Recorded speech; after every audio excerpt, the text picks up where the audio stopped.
Welcome to Speaking from Water, episode 51.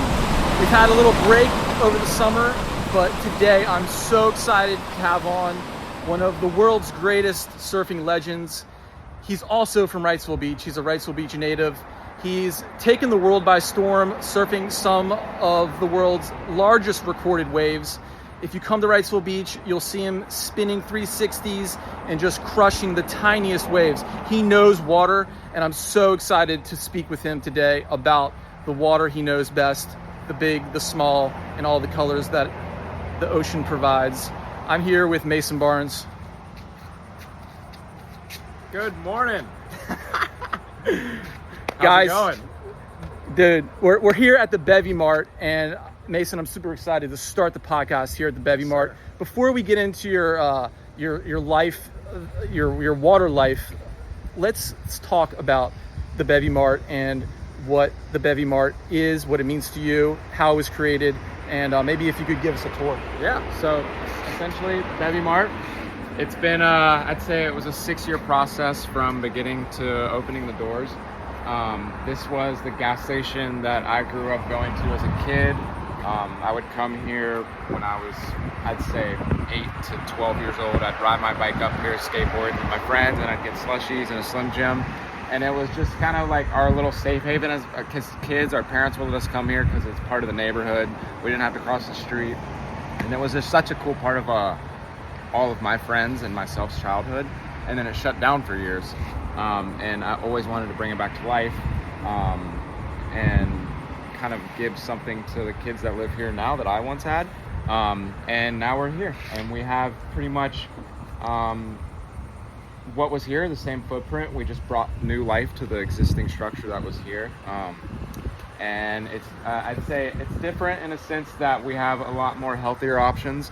The goal here is to obviously be convenient but promote health to the community because it's here and it's accessible. So like if you want a snack and you want to eat something that's good for you, pull right in, stop here, hang out, bring your kids, get a slushie, have a coffee. We got a little bit of everything. We got things in here for all walks of life. So, and we're on Harbor Island in Wrightsville Beach. This is where you grew up. Yep. Your childhood home is literally behind the shop. Exactly. We're going to take a stroll after you give us a tour of the Bevy Mart. Yep. You've done, I've watched maybe 3 years of production to this establishment. Can you tell me about the concrete on the outside and the motivation, the idea behind that? Because it's very striking. It's industrial. Yeah, so in Wrightsville Beach, when you're renovating buildings, you have to apply by FEMA and flooding rules because obviously when we get smoked by hurricanes, this whole part of the island is underwater. And so what they don't want is liabilities with buildings being filled with water and things falling down and just being a hazard to the community. So generally what people do is they tear the building down and they put in a brand new building, but they lift it, I think it's 8 feet off the ground. And I did not want to do that at all. Like I love this town how it is. I think it's perfect right now. And I don't want to be tearing down cool pieces of Wrightsville Beach and putting something new because this has been here my whole life and for a lot of people's lives. And the last thing I want to do is tear it down. So I pretty much set out to do whatever I could in my will to keep the building here. And that's what took so long. And we came to the conclusion and a way to, do that. And essentially what we did was we had to gut the entire building and redo like certain structures of the building so that it could be sealed from the outside. So what we have are these concrete pillars. And if you look closely, there are these bolts that go upside each pillar. So if a hurricane does come and there is going to be severe flooding, which it's going to happen, it's inevitable. We come in, we unscrew this, you put these logs in the entire, it pretty much seals each door, each window from the outside. So if water does come, it's sealed from the inside out pretty much. That's incredible. Who thought of that? Well, it was several architects and designers that helped us design that. And I always wanted the raw concrete look because I just love it. And it ended up working out in my favor that to achieve this floodproofing, we needed concrete and flat, smooth surfaces. So it was kind of a win-win for everyone. I got to keep the building I wanted. I got to make it look how I wanted, and it complies with all the rules and regulations in Wrightsville Beach. So it was a win-win for everyone. It took the biggest hurdle was the time frame that it took, because it was a logistical nightmare to figure out and get everything to where it actually worked. But we stuck with our gut, we held our line, and now we're here, and it looks beautiful. And you know, we still have this cool original building that was here when I was a kid.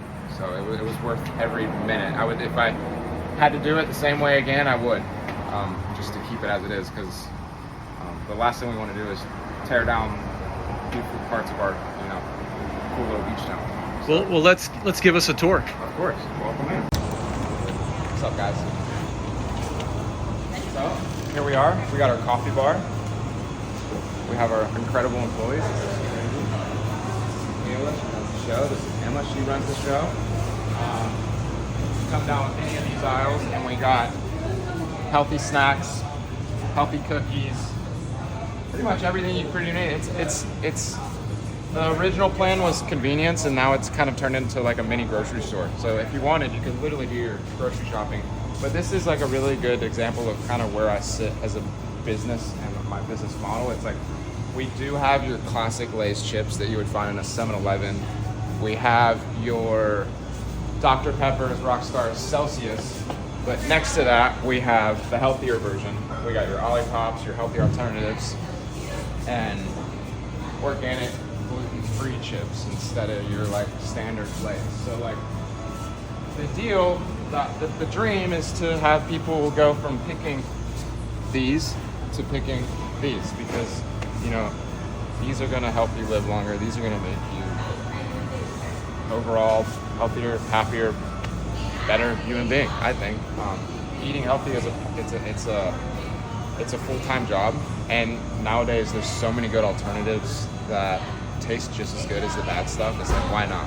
So you know, pick your poison, whatever you want. We got it here for you. And I see you're drinking coconut water. Yep. Out of all the drinks in the shop, you choose that. Tell me why you love coconut water so much. So I've already had 3 cups of coffee this morning. I'm trying to get a little hydration in. I'm training right after this, and I can't eat before I go train or else I'll throw up. So this is like kind of like a source of some calories / hydration without having too much in my stomach to where I will like puke.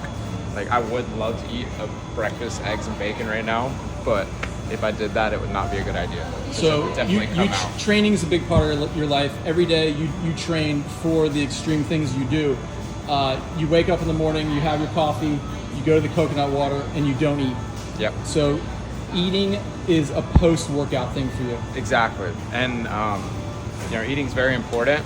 But with the level of like where my workouts are right now, I try to get that done before I eat, because I've tested it. If I put something in my stomach before the cardio stuff, it just makes it come up every time. So I train, and then my reward after training is getting to eat whatever I want and as much as I want, and it's the best feeling ever, every single time. So, I have the same program, and I completely concur. Exactly. What are you going to be eating today?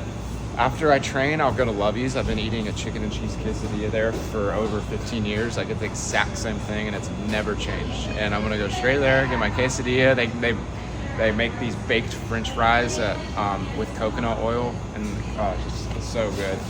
And then usually I'll come in here after that, and I'll get a coffee and a protein shake and maybe one of these. Like I said, when I was a kid, I loved Slim Jims. This is the new age Slim Jim. I eat one of these every single day. I love them. High in protein. Yep, a lot of protein, and nothing bad in that thing. It's convenient and easy. And then my guilty pleasure is coffee. Like, I don't drink alcohol. That's my thing is coffee. I look forward to it in the morning, but I drink them in the afternoons too. So like, I had one in here at 8 o'clock last night, and drank one and went right to bed after. So it has little effect on you. Yeah, no, the caffeine has no effect. It's more of just like a comfort thing. It's something that I do to like check out and not take life so seriously and just like enjoy my time.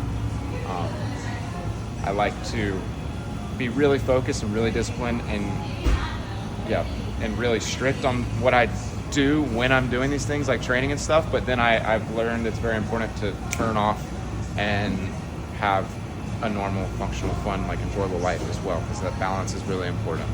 Is there a particular coffee that you prefer, or a kind of flavor, the way you take it? I drink a cortado with almond milk, and it's what it is it's 2 shots of espresso with the exact same amount of milk. So it's small, it's about that big, and I just sip on that. It takes most people minutes to drink the thing because it's so tiny, but I sip on it and take my sweet time, and I just love it. I drink like 4 a day, so I'd say that I'd like to wean that down to 3 because it's a lot of caffeine, but for now I just opened up. I finally have my own coffee shop, so I'm enjoying it. So you come here, you have your unlimited supply. What supply of coffee do you take here at the shop? So my partner Cheeto, he started a bespoke coffee shop downtown. His specialty is coffee. He knows the business side of coffee. He's worked with this company Black and White even previously before we opened this, so he ran with this gut and got the same guys. They came in, they provided the coffee, the machines, everything. It's kind of like a one-stop shop, and the coffee is really good. It's like world-class coffee. I've had several people tell me it's some of the best coffee they've ever had, and I agree. So I try coffee everywhere I go, and it's nice to know that when I'm home in my small little beach town now, I can get like world-class coffee as well. So where in the world does it come from? It's from all over. I want to say they have bees from Africa, Brazil, all over the world. So, yeah. So region really isn't as important as the flavor or the variety to you? I'd say the most important thing is the person making it. And it's running one of those machines is not easy. It's a full skill set. And we got so lucky. We have our head barista, Emma, and she's world class on that machine. Like, she can pump out a perfect coffee every time, which is very hard to do. And she's been teaching everyone else to be on par with her. So we're lucky to have her doing that, and it's making a really big difference. You're a world traveler. You've traveled the world. If you leave America, you will find that the barista is a very important job, and people go to university for this skill. Yeah. Were you inspired by that when you've done your traveling to see that, say, in Europe and want to bring it here? Yeah. I noticed, obviously there's so many coffee shops around town, but the hardest part for everyone is finding someone that knows really what they're doing. And my goal here was to have this convenience store, but also this completely separate business, which is the coffee shop side of things as well. And I wanted that to exceed everyone's expectations. I didn't want anything short of the best coffee in town. And luckily that's what we have. And, Emma right here is pretty much running that show. And it's been incredible so far. I've heard nothing but good things. And I haven't had a bad coffee yet. We've been open for 2 weeks, and I'm averaging like 4 a day. So, what kind of water do you source for your coffee? We have a water filter under the machine, so the water comes straight through this filter, straight through the machine. Great water. Like reverse osmosis? Exactly. So that's the cool thing about that, is it's all hooked up straight to the source, and you're getting as good a quality stuff as you can possibly get your hands on. So, can you tell us about your counter or your stools here? Very unique. Yeah, the counter is kind of like the staple of the store. You walk in, it gets everyone's attention immediately. I originally went that direction with the counter because I love the look. I honestly built something that I would want in my home, essentially. And it's very modern, it's very sleek. Became kind of like the staple of the store, and then the diner stools are something that I picked out because I wanted to lighten the vibe up and really make this place feel like kid friendly and a very fun, light environment. And that's like this. It's just like bringing me back to like diner vibes with my family, eating at Denny's or something, and that's why we got these poppy bright letters in here. It's like, this place is beautiful and elegant. There's a lot of really nice modern things, but like I put it here for the kids, the community, to come in here and have fun and to make themselves at home, to grab slushies and spill it all over the place, and to, I walked in here this morning, there's a slushie on the ground, and that's fine, that's what we want. Like, this kid's drinking slushies at 10 a.m. It's amazing.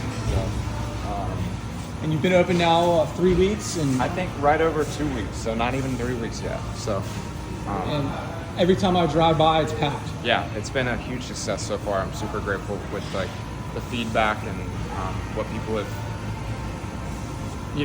the reactions that I've been getting from the community have been amazing.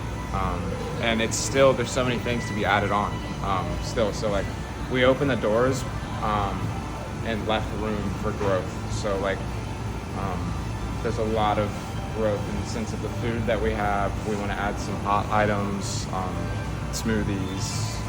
There's numerous things that we want to add on that are going to, just really fill this place in. It's a very like, it's cool to see how this place works, because like I can literally be like, oh, that's not working, that can go. Oh, that is working, let's get double of it. Like I hired James Bain, who had Epic. He is pretty much running our whole food program, grab and go. He's making everything from scratch himself, and that has been like such a blessing in disguise that he was able to have the time to do that for us, because like his quality of food is the premise of my business. Like it's convenient and good for you at the same time, and I'm so lucky that he had the time to even just offer that to us, and it's been like an incredible part of the store. I'm so grateful that we have him. But like he's adding things onto the menu every week. So like we got chicken fingers this week, but they're like organic, gluten-free chicken tenders made with coconut crispy stuff, and it's just an evolving thing. So yeah, just going with the flow. Congratulations, man. You want to go on a stroll around your neighborhood and you can tell us about the history? Let's do it. All right, Mason, we're on Harbor Island. This is where you grew up, and we're now on the outside of the Bevy Mart. We're going to go through the neighborhood, go on a stroll, and talk water. Yeah. All right. So, your father, Reggie Barnes, is a famous world-class skateboarder. Before you came into his life, he was the man. He was Bones Brigade, did pretty much brought skateboarding to the world in a modern sense. You come on the scene, and does he want you to become a skateboarder? How does that go? Yeah, he never forced anything on me, but obviously I was born with a skateboard in my lap pretty much. At a young age, literally from birth till probably 14, all I wanted to do was skate. And that wasn't because he forced me or anything. It was literally just a part of my life. It was like a part of my DNA, and I loved it. So that's literally all I did. And I still love skating. I just don't quite do it as much as I used to, because I fell in love surfing so much more, and I got to be careful about little injuries and things. But skating's been a part of my life. It's helped shape who I am as a person, and it's, I am a professional surfer, but skating has helped me become a professional surfer in so many different ways. So, well, one of the things I find so striking about your surfing here in Wrightsville Beach, you'll roll up at Crystal Pier and it's knee to waist high, and your ability to ride the surfboard like a skateboard, as far as the turns, the 360s, all the high energy maneuvers. Was that did that come first before your big wave life? Yeah, so I learned to surf here in Wrightsville Beach, and that's where I fell in love with the sport. That's it all started here, and that first sense of like thrill and excitement with the sport was trying airs and maneuvers and getting inspired from guys like Slater and Benny B, and guys that surf small waves and do all these tricks and maneuvers. And the big wave stuff came later in life. It was a stepping stone towards that, but the beginning of it was all here, all doing that. So like, that's my core. When I'm home, all I want to do is surf small waves and try airs. I'm 30 years old now, and I still love learning tricks and maneuvers just as much as I ever did. Even though the big wave stuff is like definitely my favorite thing and I'd say my purpose, I still get more amped to go surf waist high south end with good air wind than I do anything else. So you mentioned Ben Bourgeois. Before we started this conversation, you were lining up a workout for him after the podcast. You know, you're great friends with him. When you were a young kid, he had to be like at the top of his career. Was he a big influence on you? 100%. He's like definitely one of the greatest athletes to ever come out of this town, and he still is to this day. Like, I swear, if he wanted to, he could qualify again right now. He's surfing better than he ever has in his entire life. But just to see someone from here succeed like he did, he qualified for the world tour and competed at a top level of our sport for so many years against the best guys on the planet. That did a lot for a lot of people. I mean, he just showed that it's possible. It doesn't matter that we're from North Carolina and the waves are 2 feet every day. It's there. All you gotta do is want it and make it happen. So Ben came on the podcast back in November, and we spoke a lot about his days competing in competition. Was that ever a part of your surfing career? And tell us about that and how you view surfing as a competitive sport. Yeah, I mean, I'm a competitive person. I love competing. There's still like no better feeling than winning. I'd say I'm at a point in my life where that's not why I surf, to win. But that being said, you know, with what I do comes contests, and obviously when you're in those, the goal is to win. I've kind of taken a different perspective on everything, especially with big waves. In a sense, it's just, there's so much more on the line with big waves. When you're competing, you can't force anything to happen. It's not like you're going out and trying to get a 6 and do a air reverse. It's all in, you know, the ocean's hands at that point. If she wants to give you the wave, she's going to. So I have a different perspective on all of that now. Essentially, like, I love the sport. I have more respect for the ocean than I ever have in my entire life. I do what I personally think needs to be done to reach these certain goals, and then if the ocean wants to, you know, return some love in that favor, then she can, and if she doesn't, then there's nothing I can do about that. And that's just, you know, what was meant to be. And that being said, like, if there's a heat or a contest or something, it's out of my control. I put in my work beforehand and let the rest during those days follow. So, do you remember your first waves in Wrightsville Beach, or what wave? I do remember my first waves in Wrightsville Beach. Well, the earliest, I mean, I was surfing when I was 2 years old. Yeah. But some of the earliest memories I have are getting on a bike with my dad and riding across the bridge and going to C Street. That's kind of where I grew up surfing. That was the closest beach to my house. And it's still, like, to this day, every time I go there, it has such like a nostalgic feel, because that's literally where it all started for me. Has a special place in my heart. I remember landing my first air reverse there. I remember getting barreled for the first time there. So many things happened at C Street, and it has a very, very, you know, special place in my heart. And I went down there yesterday, rode my bike to check the waves, and it was just like, every time it feels just like I'm a kid again. It's like, hopefully that'll never change.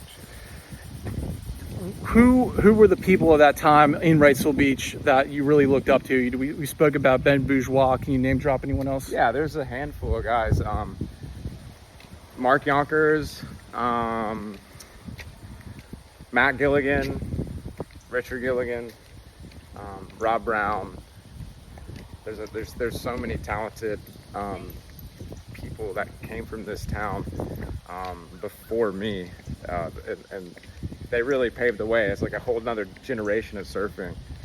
Jonathan Mencher, Nick Bland, those are all like guys that are, you know, they're older brothers to my best friends, so they're just always around, always kind of, we were just kind of following in their footsteps. They really did like help pave the way for everything that I am today without even knowing that they've done that. I had so much respect for all those guys, and I still do. And they're also so good at such a young age. It's very funny, like when I was a kid, everyone was sponsored, and I was always like the last kid to get sponsored, always. But I always like looked up to all these guys, like that had all these stickers on my board, and I'm just like, that's what I want. That's what I want. And yeah, and they're still doing it. I still surf with them every single day, and that's the cool thing about our sport. It's like if you love it that much and it's a part of your life, that'll never leave. And you know, I'll go surf C Street on a random day and see every single one of those guys I just named in the water, and it's just like nothing's changed 20 years later. So, well, I remember vividly, I was shooting pipe and I was on the beach, and it had to be 2007 maybe, and I walk out and I see Mark Yonkers there, Rob Brown, and you're there with them. Okay. And I'm like, oh my God, Mason is out here surfing pipe. It had to be 10-foot pipe. It was gnarly. Like, I was scared to swim in the channel. Yep. How old do you think you were at that time? There's no telling. I remember I surfed pipe for the first time when I was probably 11 or 12. You looked like you were 11 or 12. Yeah, and I was literally shocked to see you coming out of the water. And those guys really did, like, in a sense, in heavier water, push me a lot, because they were always known for charging. They were always known for doing crazy things and being in the heaviest waves in the world. And I looked up to that, and they kind of just almost showed me how it was done. And, you know, they were like, it's there if you want it, and if you want to come out, we'll take you with us and we'll look after you. And they did that a couple times. And that was like the real beginning of like my big wave, like, love and passion for the sport. And yeah, it all started with seeing those guys do crazy stuff. So was pipe, well, can you tell us about your first sessions at pipe? And how, because pipe is one of those places that some of the best people in the world can go and they just get handed. Yep. How long did it take you to really get into it? And what were those first sessions like at Pipeline for you? Yeah, I mean, every time I paddle off the pipe, you learn something new. I have so much respect for that wave. It's so scary, it's so gnarly, and it's so beautiful all at the same time. And the people that have not mastered it, but, you know, became a part of that wave and done so much out there, I have so much respect for. And I still to this day haven't gotten the wave I want out there.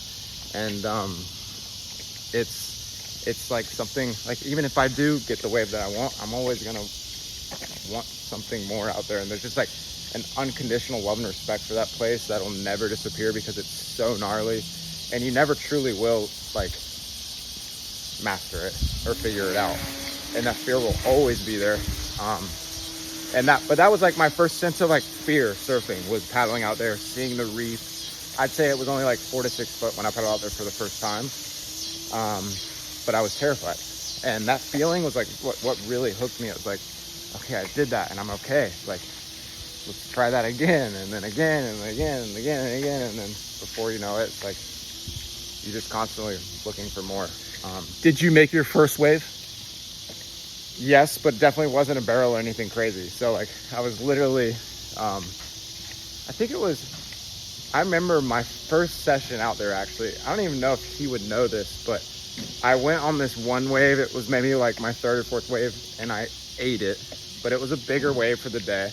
And Mikey Bruno came up to me after and was like, that was so sick. And I've never even told him this. I need to bring it up, but like, that stuck with me. So I was probably 10 years old, and Mikey came up to me and just told me that was so sick. You just charged that wave. And that, like, I'll never forget that moment until the day I die. It was a really cool turning point to just like beat a heavy wave and get acknowledgement from someone that's so gnarly, and has so much respect. That really stuck with me. So. And you then started just going to Hawaii every winter. That was that the program? Yeah. Hawaii, like, has indirectly became like my second home. I love that place so much. Some of my best friends live there, and it has such a special place in my heart. My dad bought a house there when I was probably like 15 or 16, and that made me fall even more in love with the place, because I was able to spend more time there and just really made it feel like home. It's such a special place, and there's such like a spiritual feeling when you're there. There's so much energy. It's something I can't even put into words. Every time I pull up into my driveway there, I get goosebumps. It's just like, it's an incredible place. And it's helped shape who I am as a person today. It's like, putting fear in my eyes, teach me how to be respectful to people, because if you don't, you're gonna get slapped. It's things like that place is really unique for, because you don't get that everywhere in this world. And it's really helped shape who I am today, and like just gives me such a nice perspective on life. Can you dial down a little bit more onto that? Because Hawaii, from afar, to those who don't visit, they think it's very postcardy.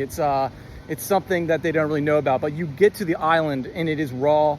The people are raw. But if you come with respect, as you say, the doors open up and the joy floods in. Tell us about your a little bit more about your the fear factor and the love factor of the island. Yeah, so I mean, the ocean alone there speaks for itself. It's a head-high wave there is so much different than a head-high wave here. There's just so much raw power and energy, and it's just it's always a learning curve there. There's always something new. You're never comfortable ever in the ocean. No matter how perfect or beautiful it is, it's always intimidating, which I love about that place. And it's cool to have so much respect for something, because it really puts you in your place and reminds you like you're just this small little grain of sand on this giant planet. And it's really easy to get comfortable, and that place will quickly remind you who you are and where you stand. Well, I've seen in the past couple years some amazing outer reef photos of you, and can you break down your kind of, you don't have to say the spots, but those outer reef spots, how you got to the point where you were comfortable getting out there? Maybe you're still not comfortable out there, but what is it about the outer reefs on the North Shore that speak to you most? Yeah, so the outer reefs on Oahu were my first big waves that I ever surfed, ever. Garrett McNamara is a really close friend of my dad's, and he took me and him tow-in surfing for the first time when I was probably like 13, around that same time when I surfed pipe. And it was big. It was, 20, 30 foot faces and a lot of energy. We're far in the middle of the ocean. And I just remember clicking in that day and like feeling something that I'd never felt before. And I think even Garrett noticed it as well. Like, I wasn't comfortable, but I was confident, and he could see how much that I enjoyed that perspective on surfing opposed to, being out at Rockies or something else. And from that day on, I became so fascinated with those outer reefs. There's such incredible world-class big waves, and they're there. So it's like they're predominantly good paddle waves. So like that towing that day really opened the door for me, like wanting to go out there and catch a giant wave.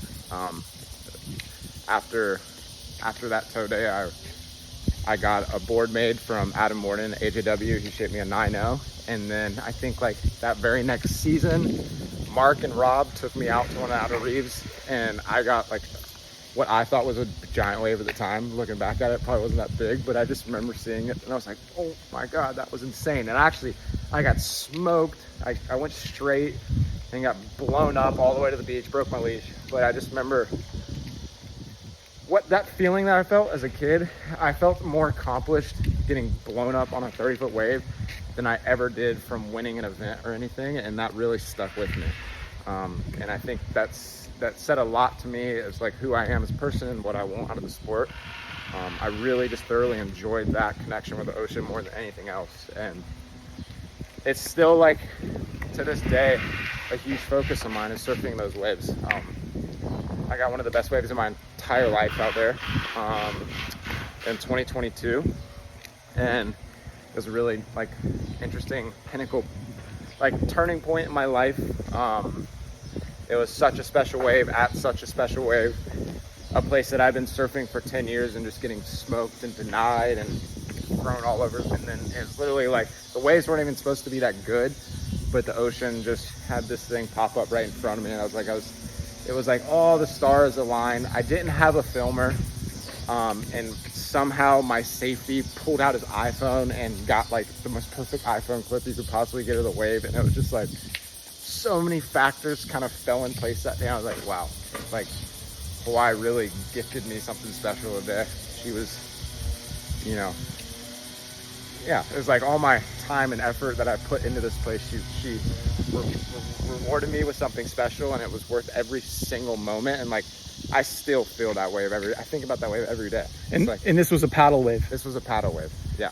And can you describe for us the feeling of seeing the wall come?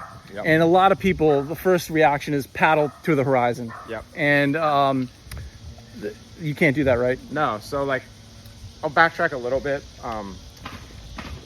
When I started getting more into surfing big waves, I met Twiggy. He became one of my best friends, a mentor, a brother. Big wave surfing isn't like, it's not something you can just go do. You need the right equipment, you need the right people, you need to know when and where to do it. It's a logistical nightmare, just starting from scratch. And Twiggy really helped kind of just put everything on a plate for me and said, here you go, if you want it, it's here. I got boards, leashes, wetsuits, inflation vest.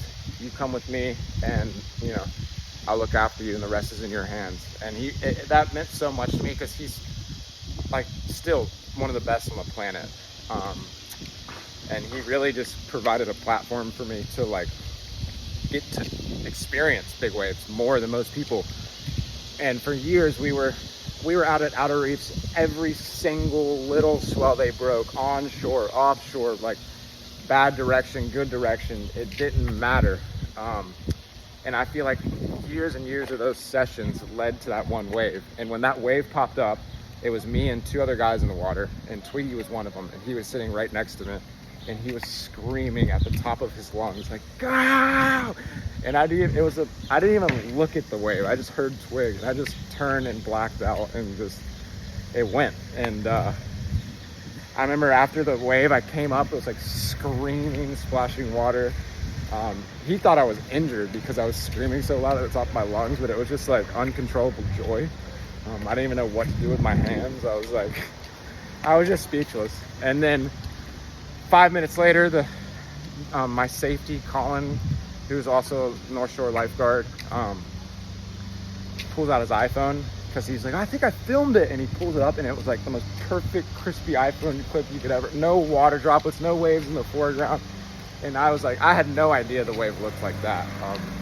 And it was just such a, you know, we don't do it to get video but it's just so much more rewarding when you get to see it, because 100%. You don't understand what's going on when you're on these waves. Like, I fully black out. Like, I don't remember a thing.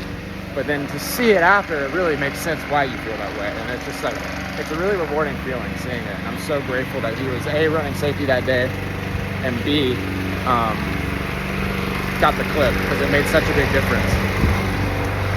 And also having Twiggy there, like, after years and years and years of surfing outer reefs with him screaming at me to go on this wave at such a special wave, it just meant the world to me. And it's moments like that is like, you know, that's not a contest, but in my eyes, that's like a world title, that wave to me. It's priceless. You can't put a trophy or a price tag next to something like that.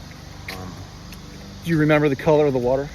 Oh yeah, it was crystal blue. It was like, that wave in particular was so clean and so blue.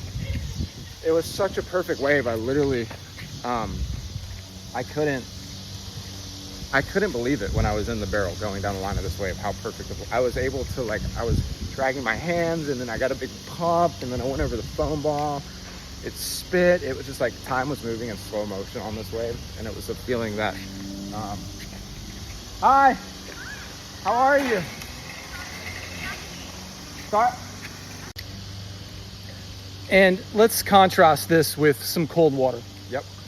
I've heard you say before that Mavericks is your scariest wave on the planet. Yep. Tell us why and also speak about this underwater waterfall Yep. that exists in this place, because a lot of people might not understand the concept behind an underwater waterfall. Yep.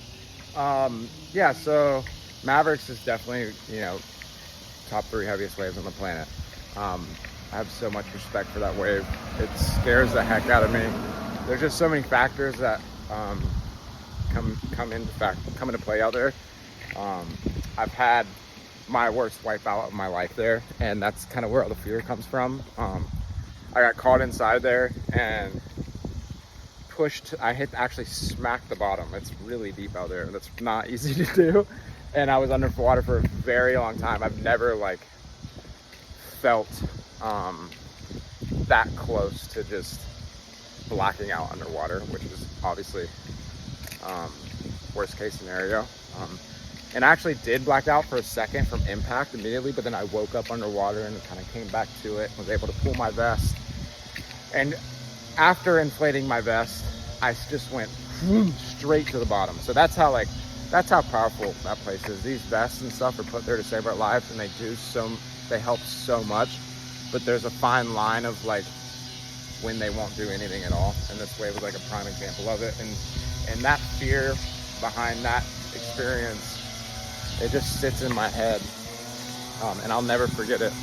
And it wasn't even that big of a wave compared to what other bad situations I've been in. I've fallen on way bigger waves, and they weren't nearly as violent and brutal as this one.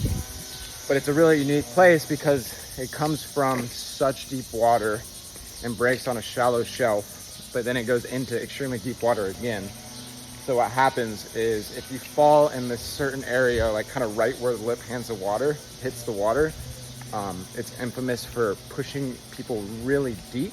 There's almost like a constant current of water going downwards, which is really unique because you don't have that really anywhere else. A lot of waves, they hit the shallow shelf and then it stays shallow. So you'll just get dragged. But with Mavericks, it hits the shallow shelf and then it goes, I want to say 40, 50 feet straight down. So a lot of people, when you fall in that spot, you get pushed really, really, really, really deep. And everyone that surfs out there knows that. It's in the back of our heads. And it's infamous for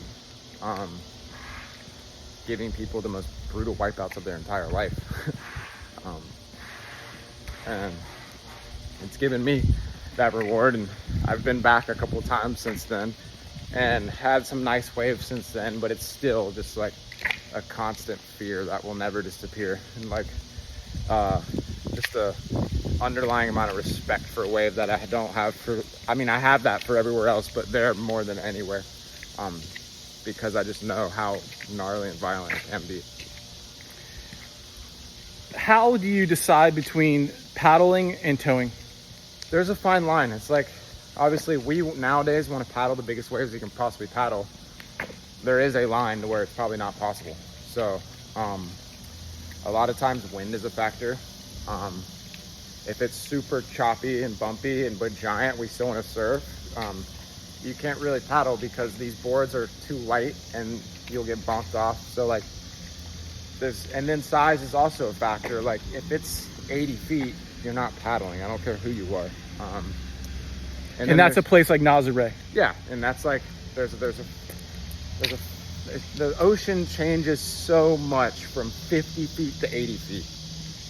It clicks into a whole nother sport pretty much, and the way the water moves, the amount of bump that comes up the face, it's you think 50 feet is giant until you see 80 feet, and you don't even notice what an 80-foot wave is doing until you're out there feeling it. And it's not even the waves, it's everything that's going on around the waves, the current that's going past the waves, the current that's going up the face, the bump, the side waves. It's just it's something that can't be explained unless you're there and feel it in person, because you can't even really see it in video.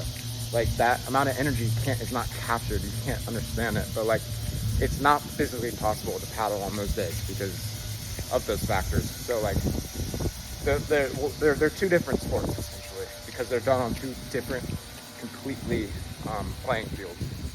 And obviously there's a part of me that wants to push paddling and catch even bigger and bigger waves, and there's still so much room to be done there, but there's always going to be that line that's drawn that's like, okay, today's a tow day, not paddle. So what do you find more rewarding, more stoked? What do you like more? There's no better, you know, I don't find a paddle wave necessarily more rewarding than a giant tow wave. I've had equal amount of joy and satisfaction from tow waves as I've had from paddle waves. Tow waves in particular have changed my life drastically from a career standpoint. Obviously, when you're on a wave of a tow wave, it's something that like the average person can appreciate more because they're so big and they're so tall, and it's like people see that and they immediately understand, okay, that's crazy. But like, for instance, like last winter, this wave I got in Ireland, it was a paddle wave. It was one of the best waves of my entire life. But like your average Joe walking down the street in New York might not understand the difficulty to catch that and to ride that. Let me hold on right there. Yeah. This average Joe over here, when I saw that picture of you at Mulgamore you're speaking about, Yeah. all right, I've seen you. I've seen you, you know, at Nazare, and the average Joe, you would say that got you really famous. Your Nazare wave, Yeah. your 100-foot wave. When I saw your wave at Mulgamore last winter, my head exploded. Mm-hmm. I immediately got the guy who shot the photo on the Yep. podcast, and we spoke about it. Mr. Salmon, his name is, and it was amazing. The thickness, the slab. Mm-hmm. Tell us about the dichotomy between the two spots. Yeah, well, that being said, first of all, for him to be in that spot to get that video is just, people don't understand how gnarly that is. Like, that's just as gnarly as me riding the wave. He's in the barrel with me on the most scary heavy wave in the world. It's like, these guys don't get enough credit. It's like, I wish they could win like big wave awards because they deserve them. Key and Salmon. Yeah, beast. I also did not think that I had a clip of that wave. It was so late in the session. Everyone had already went in because the wind was basically like 30 knots straight on shore at this point. And somehow I just was like, I'm just going to sit out here and see what happens.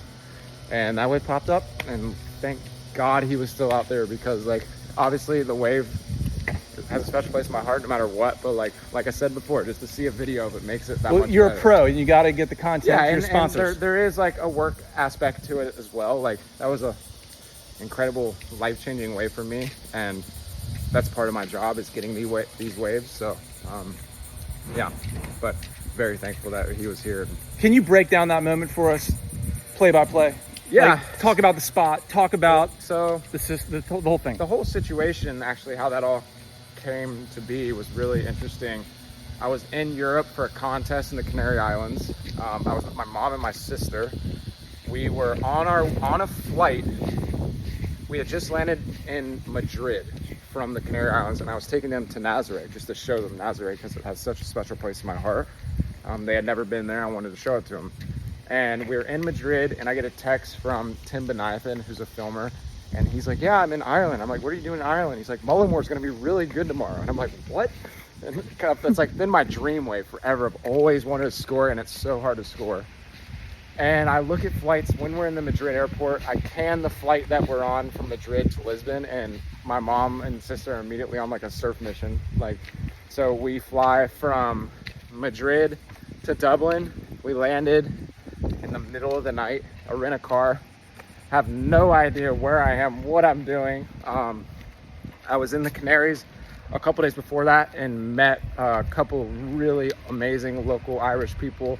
I reached out to them because they were the only people I knew there, and they were just super nice, genuine people.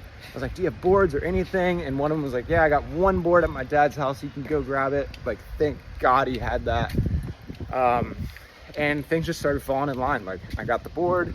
Then I reached out to Will Scudin because I know he has a lot of friends there, and he put me in touch with Dylan Stott because I wanted to do it the right way. I didn't want to just paddle out there for my first time, not have safety, and just be like a liability to everyone. So I hired him. He took me out there, showed me the ropes, and was just like, he made the experience so more organized and chaotic, which what it was turning into. So we get out there. It's my 30th birthday on top of that. And there's so many crazy waves going down. Like, I just remember sitting there looking at these waves and being like, this is insane. Like, this is one of the coolest things I've ever been a part of, and I haven't even ridden a wave yet. And the local boys are just getting the craziest rides, and I didn't want to like jump in the peak and be like, We're talking Garage McCade. yep.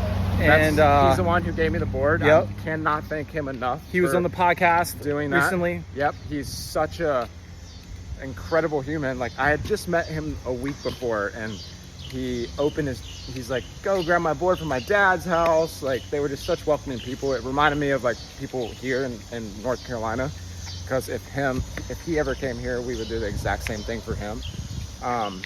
So these Irish guys, like, were so hospitable, you know, opened their homes to me and my family, and helped me put myself in that situation to be there if a wave does present itself. But long story short, those guys had a crazy 4 hours. I still hadn't even ridden a wave because I just wanted to watch. Just like, this is my first time here. I'm not gonna go sit at the top and try to get a bomb.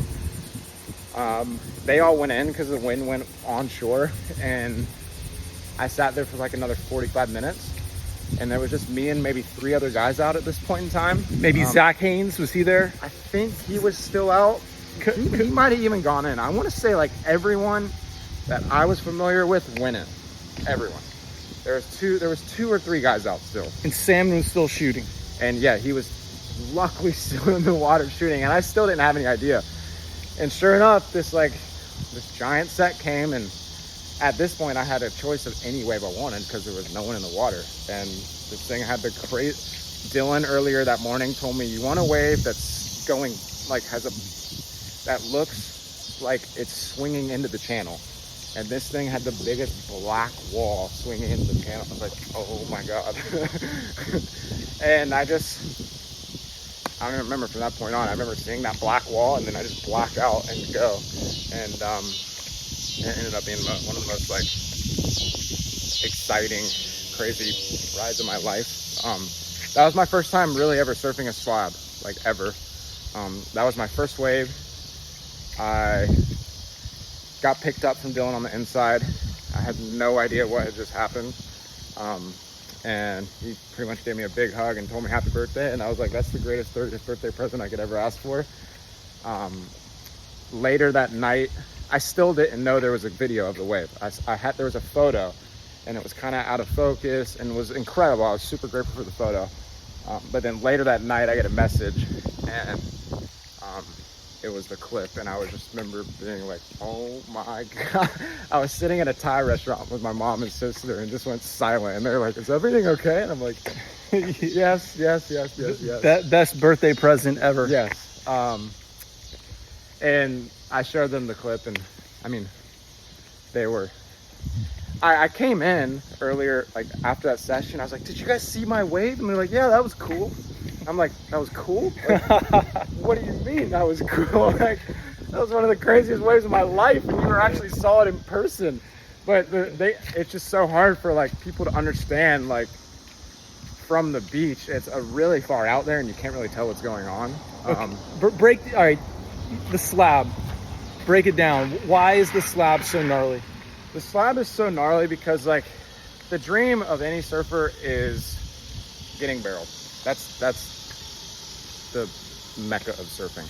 And the unique thing about Mullaghmore is you can catch these barrels with your own arms that you usually couldn't catch anywhere else. The wave gives you this entry point into this giant barreling wave that, like, say if this size wave was at Chopu, you might not be able to catch it. You would need a jet ski or something. So that makes it like extra unique because it gives you this entry into these giant XXL barrels. And that's what makes that place so unique. And it's also a left. I'm a goofy foot, and that's what really, really gets my attention too. And it's just such like a raw, special, beautiful place. like I said before, the people, they speak for themselves. Like, they're the most hospitable, nice, like genuine, down-to-earth people ever. And it's because of where they came from. They come from such like a powerful, beautiful place. It just like, it creates respectful, good humans. And that's what that place is. And just like, it was a lot of things, a lot of stars aligning to make that wave happen. And I owe it all to the local community for literally providing the means to even put myself in the lineup that day, because without them I literally wouldn't have been able to be in the water, and they made that happen. And then the ocean kind of gave me the rest, and I'm just forever grateful for those little moments that I get to experience. And it's not even the wave, it's just like I said, it was like having the people, my mom there, my sister that was there first time really like traveling the world. They get to watch me do what I love. They get to see how they always just see me doing these crazy things. They don't understand the community behind it as well. And for them to see that firsthand, like how professional guys like Dylan are at safety, they're out there to literally keep me safe and make sure I come home in one piece. And I think that actually made my mom feel a lot better after seeing like how professional these guys are. They're just as good at what they do as I am at what I do. It's a completely different skill set in itself. And that was just like a 5 minutes? Yeah. All right. Yeah. Let's do one little quick. We'll back in that. Yeah. All right. So, do you see yourself hunting more slab giant waves now from that experience, or do you know, you're famous in Nazare. Just to back up a little bit, Yeah. you have one of the largest waves on record in the world total and at Nazare.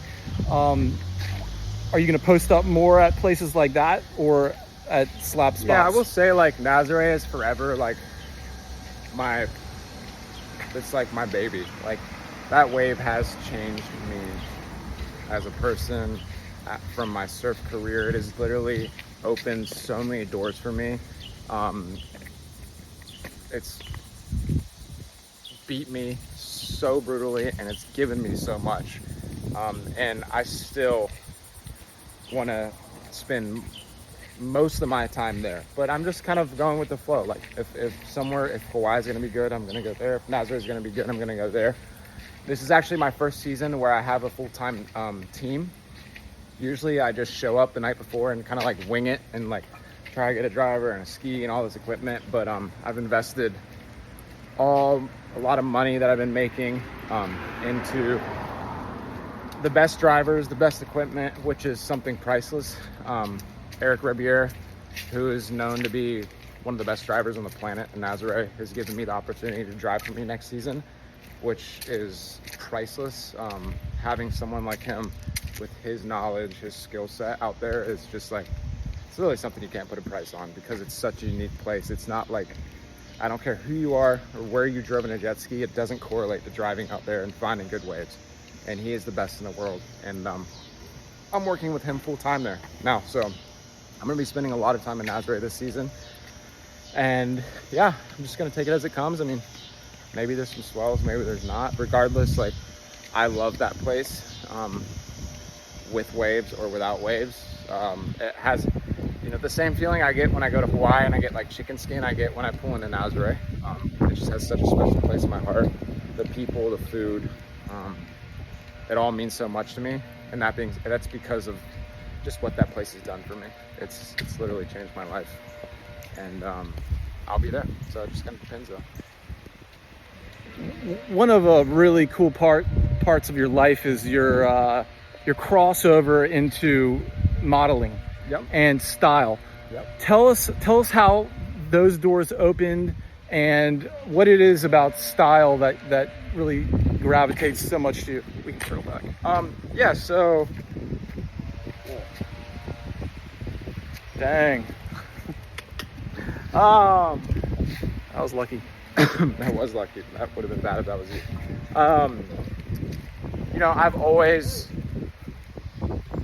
enjoyed the fashion world. I've always enjoyed, you know, dressing outside the box and doing things that are different than most people. And sorry to interrupt. I remember Mason, age 14, at the new Annex, a Cheeto shop as well. And Mason's there sandpapering a leather jacket. And he had all these different vintage clothes he was selling out the back. And it really struck me. So with that said, Mason, go on. Yeah, I mean, that's actually funny. A lot of people don't know that about me. I've been into the fashion world, and just that, it's always been a hobby of mine for years now, from a very young age. And I've always had this fascination of mixing the fashion industry and surfing. And my dream has always been to work with major, like, high-end fashion brands and have them represent what I do in the surf industry, because like there's something there. I always saw opportunity, and for years and years and years I was always working towards this goal. I was just surfing, but that was always in the back of my head. And then after this one wave in Nazareth, all of that kind of changed, and those doors just started opening up. And I think it was just the perfect timing of everything. That wave happened. I met a handful of people in the industry. This creative director, Jonathan Anderson, reached out to me and pretty much gave me an opportunity that I'll be thankful for the rest of my life. He's a creative director for this brand Loewe, which I've always had so much respect for. I love the clothes. I love everything they represent in that world. And he invited me to come do a job with them and meet the whole crew and be a part of their family. And I, obviously without hesitation said yes. And that was just such a unique opportunity to meet him in person, to work with their team, and to do something that I've literally been trying to do for years and years and years. And it all kind of came into one place after this wave in Nazareth. And I'm forever grateful for him, opening that door and giving me that opportunity. And I have so much respect for him as an artist and a person. And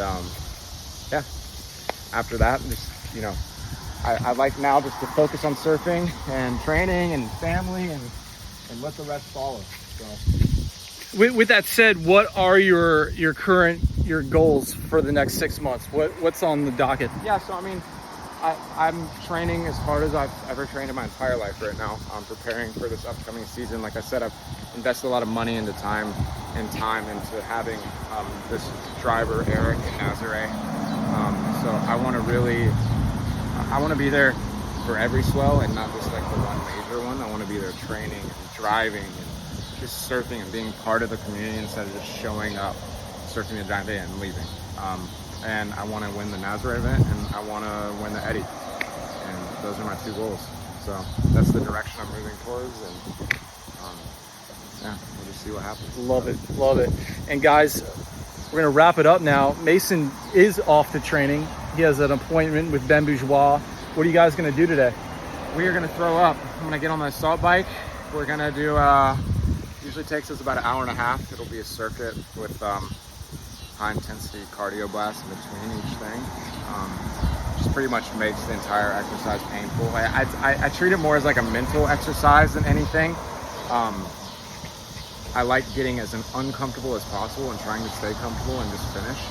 I think that translates to what I do really nicely, because the premise of what I do is staying comfortable in uncomfortable situations. So that's kind of how I treat these workouts. It's like feeling pain and dealing with it, opposed to like going in there and trying to build muscle. So I dread it every day. Like, I know I'm about to go hurt for an hour and a half, and I'm not looking forward to it, but it feels really good afterwards. And I know it's like, it's just part of the process. So You do heart rate? I don't measure it, but I'm assuming it's up there. It'll go above 200. It's got to. I was looking at your watch to see if it measured it. Tell us about your watch sponsor here. This is Breitling. They're one of the other companies in that world of luxury and fashion I was talking about. It's been a dream of mine for years to work with a company like this. They make some of the best watches on the planet, and to get to wear this while I surf is an honor, and I'm super thankful I get to represent their brand.